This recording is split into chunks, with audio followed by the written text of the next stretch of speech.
Та бүхэнд томилох эрх бүхий албан тушаалтан буюу удирдах албан тушаалтан нийтийн албан томилогдохоор нэр дэвсэн этгээдийн хувийн ашиг сонирхлын өрсөлдсөн мэдүүлгийг авилгатай тэмцэх газарт хянуулахаар хэрхэн үргэлжлэх талаар мэдээлэл өгье. Та бүхэн мэдүүлгийн бүрдүүлэлтийн цахим системд өөрийн нэвтрэх эрхээр нэвтрэнэ.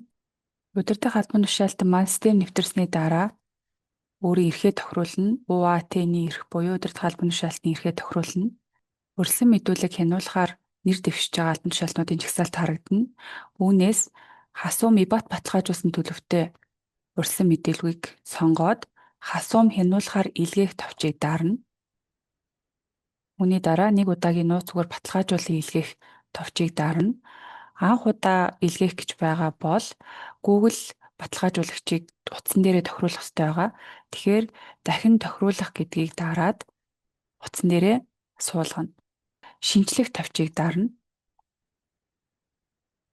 Өөрийн системд нэвтрэх нууцыг оруулна. Тохируулах гэж дараад гар утаснаас аппликейшнээрээ тухайн QR кодыг уншуулж гар утсан дээрээ суулгана. За гар утсан дээр гарч ирсэн нэг удаагийн кодыг оруулна. За ингээд баталгаажуулах товчийг дарна.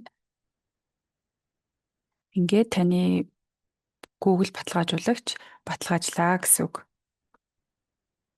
За ингээд та хасуум илгээхдээ нэг удаагийн кодаа ашиглаад үрсэн мэдүүлгээ илгээнэ. За өөрийн албан тушаал аваг нэрээ шалгаад илгээнэ.